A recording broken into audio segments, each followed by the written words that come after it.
Trit was pleased. He was utterly delighted with what had happened. Odin and Dua were happy too. Trit could tell. Even the children seemed to be glowing. He listened to Odin and Dua talk. He understood none of it, but he had his own pleasure and was content to listen. Dua said on one occasion, "I've been thinking, Odin, if the other universe gets its laws into ours just a bit through the positron pump, doesn't our universe get its laws into theirs the same little bit? If the other laws slow down our suns and cool them down, don't our laws speed up their suns and heat them up?" "Exactly right, Dua." "How hot do their suns get?" "Oh, not much. Just slightly hotter, very slightly," Dua said. "But that's where I keep getting the something bad feeling." "Oh, well, the trouble is that their suns are so huge. If our little suns get a little cooler, it wouldn't matter as long as we have the positron pump. With great stars, though, getting even a little hotter is troublesome. There's so much material in one of those stars that turning up the nuclear fusion even a little way will make it explode." "Explode? But then, what happens to the people in the other universe?" For a moment, Odin looked blank, and then he said, "I don't know." "Well, what would happen if our own sun exploded? Wouldn't it kill us all?" Odin hesitated, and then said in clear annoyance, "What difference does it make, Dua? Our sun isn't exploding, and don't ask silly questions." "You told me to ask questions, Odin, and it does make a difference, because the positron pump works both ways. We need their end as much as ours." Odin stared at her. "I never told you that." "I feel it." Odin said, "You feel a great many things, Dua." But Dua was shouting now. "You said I was almost like a rational, and I'm enough like one to see that the positron pump won't work without the other beings. If the people in the other universe are destroyed, the positron pump will stop, and our sun will be colder than ever, and we'll all starve. Don't you think that's important?" Odin was shouting too now. "That shows what you know. We need their help because the energy supply is in low concentration, and we have to switch matter. If the sun in the other universe explodes, there'll be an enormous flood of energy that will last for 1,000,000 lifetimes. There will be so much energy we could tap it directly without any matter shift either way. So we don't need them, and it doesn't matter what happens." Dua hastened away from the horror of the home cavern, scarcely caring where she was going. Lawston had devised the positron pump and would destroy a whole world without conscience. Well then, she would fight him. She would stop him. The people of the other universe had helped set up the positron pump through communications of some sort. Where would such communications be kept? How could they be used for further communication? It was remarkable how clearly she could think, that she would use reason to overcome the cruel reasoners.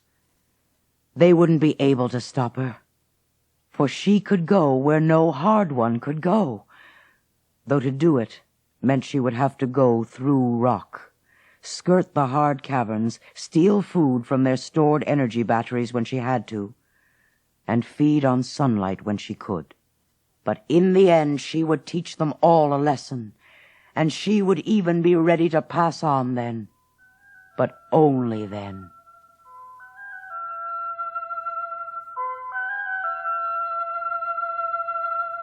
Odin was present when the new baby Emotional was born, perfect in every way. But he had not been able to feel enthusiasm over it. Even Trit, who cared for it perfectly as a parental must, seemed subdued in his ecstasies. A long time had passed, and it was as though Dua had vanished. She had not passed on. A soft one could not pass on, except when the whole triad did. Odin had seen her once, only once, not very long after her wild flight on the news that she had initiated the new baby. Dua, he said humbly, aren't you coming home? I have no home, Odin, she said angrily. I've been learning a great deal since I left you, Odin. There's no emotional left in me at all, except physiologically. Inside, I'm all rational, except that I hope I have more feeling for others than rationals have. And one thing I've learned is what we really are, Odin. You and I and Trit and all the other triads on this planet. What we really are and always were. What is that? Asked Odin. He was prepared to listen if only she would come back with him when she had said her say. What we are? Why, nothing really, Odin, she said. Isn't that strange? The hard ones are the only living species in the world.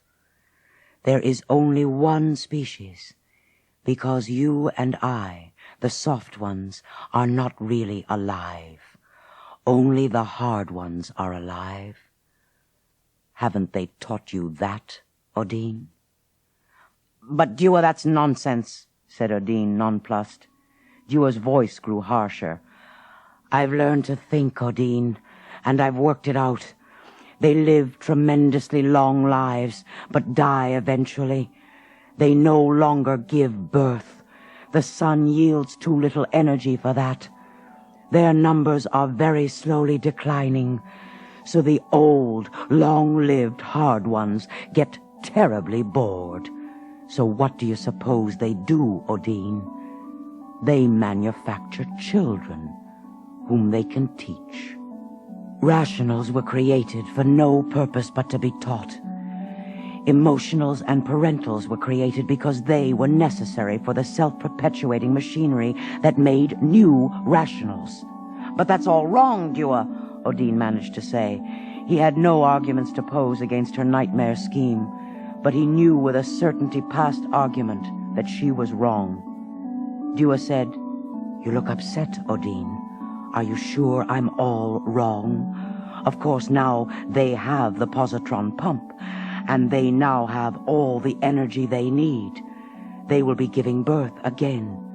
Maybe they are doing so already, and they won't need any soft one machines at all, and we will all be destroyed. I beg pardon. We will all pass on. No, Dua, said Odin strenuously. Don't lie to yourself, Odin. They are like that. They are prepared to destroy a whole world of other beings for their benefit. Would they stop at destroying a few soft ones for their comfort? But they made one mistake. Somehow, the machinery went wrong, and a rational mind got into an emotional body. I can reason like a rational, and I can feel like an emotional. And I will fight the hard ones with that combination. Odin felt wild. Dua must surely be mad, yet he dare not say so. He said with strenuous sincerity, Dua, we're not destroyed when we pass on. No. What does happen then? I don't know. I think we enter another world and become, well, much better than we are. Dua laughed. Where did you hear that? Did the hard ones tell you that? No, Dua, I'm sure that this must be so, out of my own thoughts. Dua said, Then think less and you will be less foolish. Poor Odin. Goodbye. She flowed away once more. Odin called out, But wait, Dua! Surely you want to see your new baby Mid? She did not answer. He cried out, When will you come home? She did not answer. He looked after her, in deepest misery as she dwindled. He came back to Home Cavern one day to find Loston standing there, grave and polite, while Trit was showing him the new baby and striving to keep the handful of mist from touching the hard one. Here I am, Loston, said Odin hastily. Trit, take the baby away. Trit did so, and Loston turned to Odin, saying, You must be very happy to have completed the triad. Loston paused. Have you seen Dua? This was a real question and not politeness. Odin could tell easily. Only once, Loston. She won't come home. She must come home. I don't know how to arrange that. Do you know what she's doing? Odin dared not look at the other. He made a negative sign. Loston said, She is a most unusual emotional, Odin. You know that, don't you? Yes, sighed Odin. But there are uncomfortable aspects to Dua, too. We did not count on her wild reaction to the fact that the world and the other universe must be destroyed. I ought to have been careful how I answered her questions, said Odin miserably. It wouldn't have helped. Odin, I am sorry, but Dua has become a deadly danger. She is trying to stop the positron pump. But how can she? She can't reach it. Oh, but she can reach it. Loston hesitated, then said, She remains infused in the rock of the world where she is safe from us. Nothing is hidden from her. She has studied those communications we have received from the other universe. But what will she do with those communications? She is using them to work out a method for sending some of her own in the other direction. But she cannot know how to translate or transmit. She is learning both. She has communicated already, and is advising the other creatures to stop their half of the positron pump. If they do that before their sun explodes, we will be helpless at this end. She must be stopped, Odin.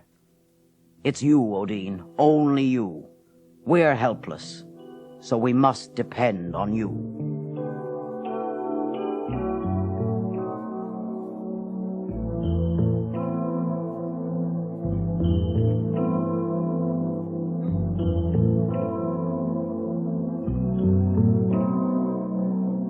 Dua felt thin and cold, wispy. Her attempts to rest in the open and absorb sunlight had ended after Odin had found her that time. Her feeding at the Hard One's batteries was erratic. She dared not remain too long outside the safety of rock, so she never got enough. She swirled out of the rock and studied the recorded duplicates of the communications they had received from the other universe. With her stay in the rocks, her senses grew steadily sharper, and she seemed to understand. Without knowing what the symbols meant, they inspired feelings within her. She picked out markings and placed them where they would be sent to the other universe. The markings were F-E-E-R.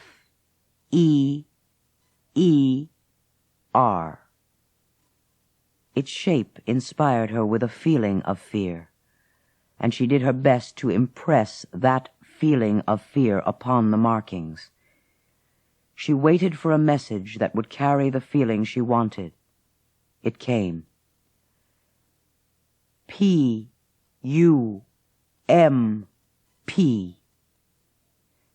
B-A-D. It carried the fear and hatred she wanted.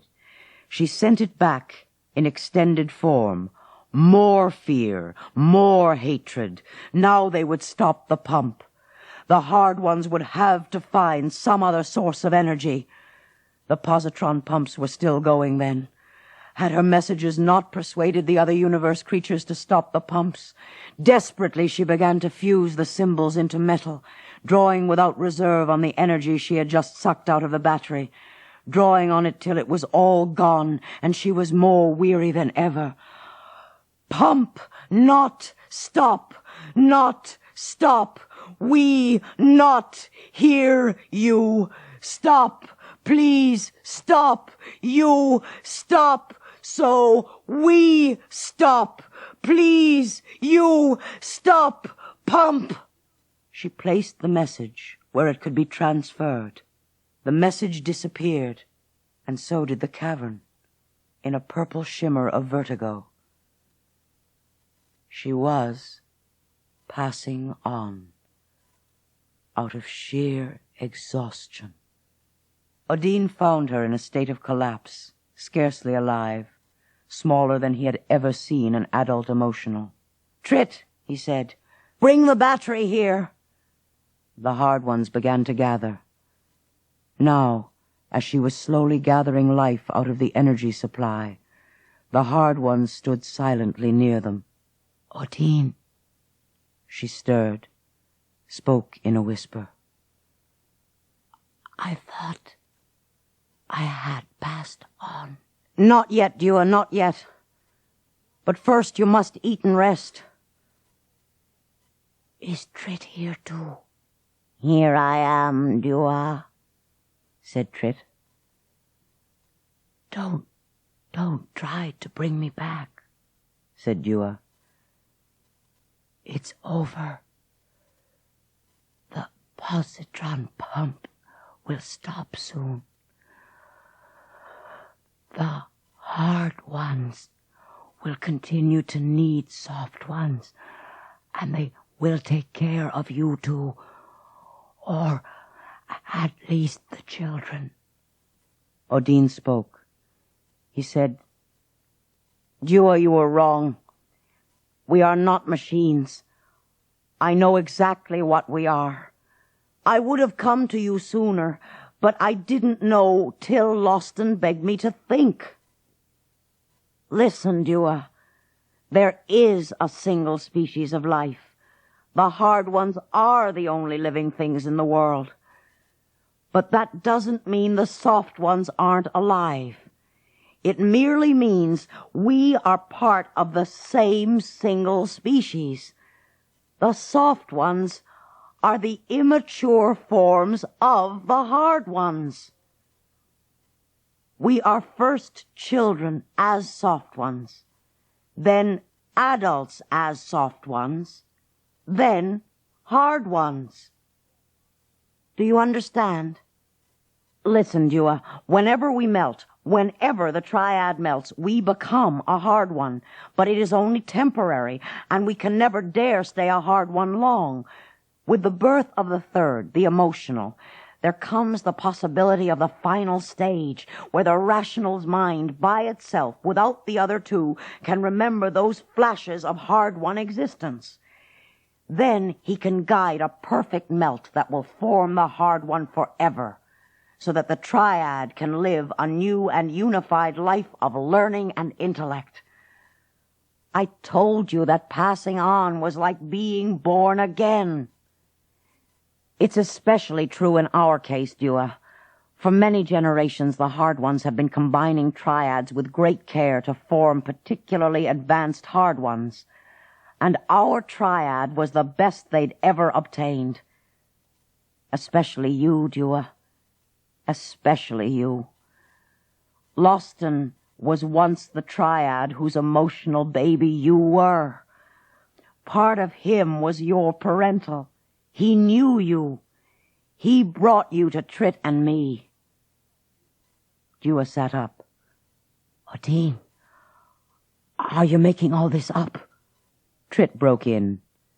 No, Dua, I feel it too.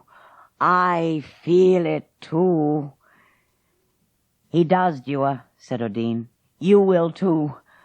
Aren't you beginning to recall being a hard one during our melt? Don't you want to melt now? One last time. One last time. If what you say is true, Odin, she gasped.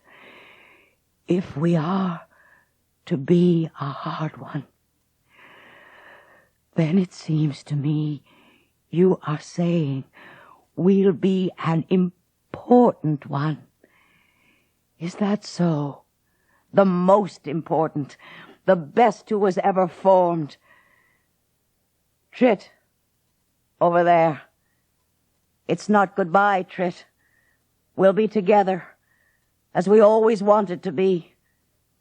You too, Dua, Dua said. Then we can make Loston understand The pump can't continue. We'll force. The melting was beginning. One by one, the hard ones were entering again at the crucial moment. Odin saw them imperfectly, for he was beginning to melt into Dua. He could feel himself become partly Dua, and all the world seemed pouring into her sharpening senses. The positron pumps were still going. She could tell. Why were they still going? He was tricked, too, and a keen, sharp sense of bitter loss filled his mind. Oh, my babies! And he cried out, one last cry, under the consciousness of Odin, except that somehow it was the cry of Dua. No, we can't. We are.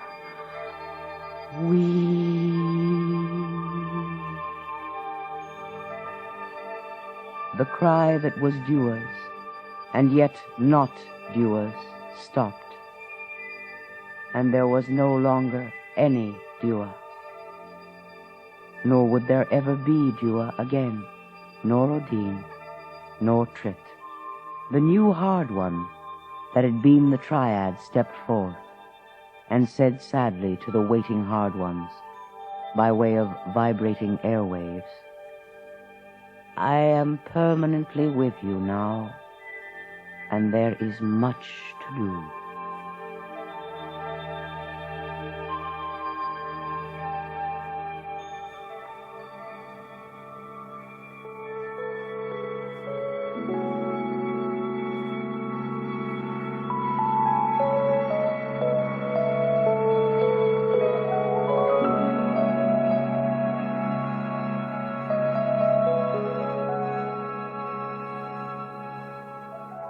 Celine Lindstrom walked with a light, springy touch that was startling when first seen by the tourists. It's time for lunch, she said cheerfully. Sorry, there will be a choice on the beverage, but not on the main course. She sat down with a sigh. One of the group sat down across from her. Do you mind? He asked. She looked at him quickly. She had the faculty of making quick judgments, and he did not seem troublesome. She said, Not at all, but aren't you with someone in this group? No, I'm alone. Even if that were not the case, Earthies are no great thrill to me. She looked at him again. He was 50-ish, and he had the unmistakable look of the Earthman, laden down with gravity. Celine shrugged as though to say, Please yourself. She had the faintly oriental look about the eyes so many of the moon girls had. She was undeniably attractive, without being classically beautiful. The Earthman was staring at the nameplate she wore. What does the L stand for? He was looking at her nameplate again. It said, Celine Lindstrom L.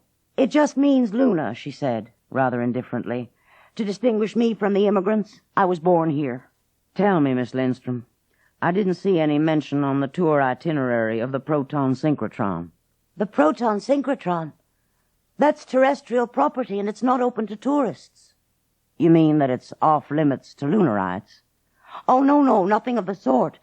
Most of its staff are lunarites. It's just that it's the terrestrial government that sets the rules. No tourists. I'd love to see it, he said. I'm sure you would. She got to her feet. Ladies and gentlemen, we'll be leaving in about 10 minutes. Then we will visit the food processing plants where meals such as you have just eaten are made possible.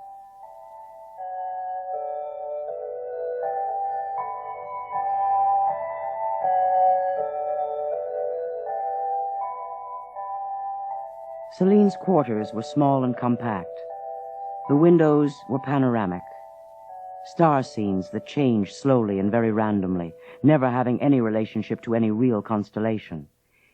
Each of the 3 windows could be made to undergo telescopic magnification, when Celine so desired. When she entered, she found Neville there, resting on the flimsy couch.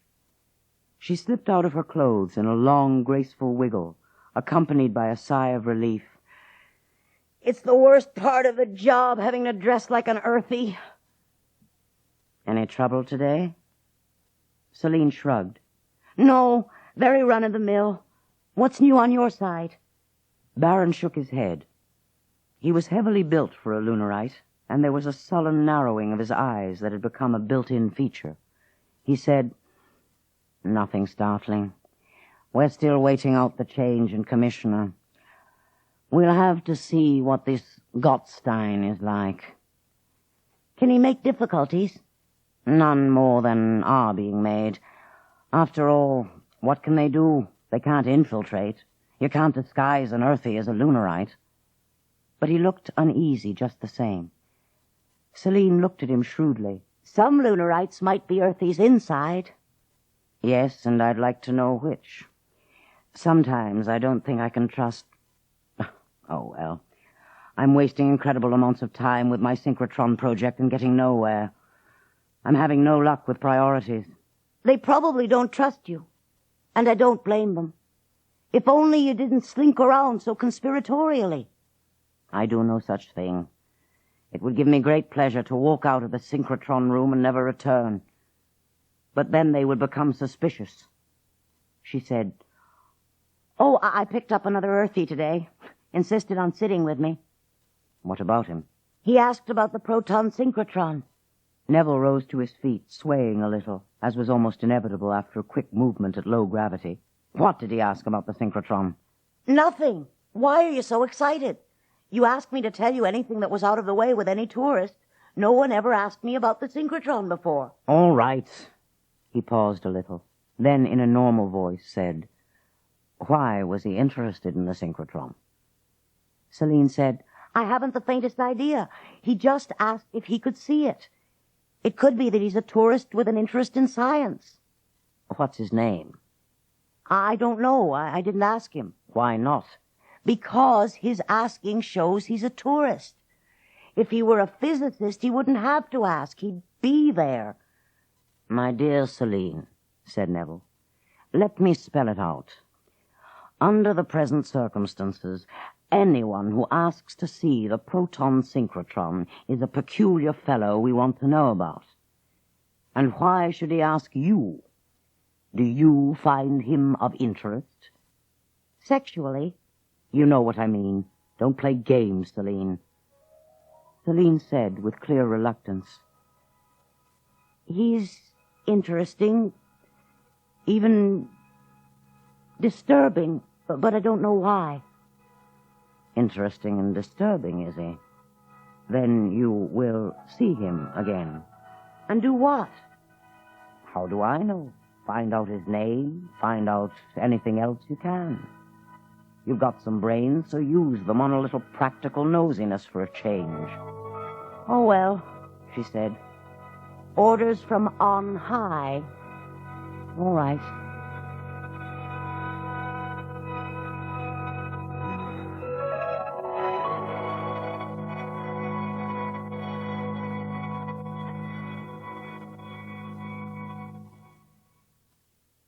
The Gods Themselves continues on the next cassette.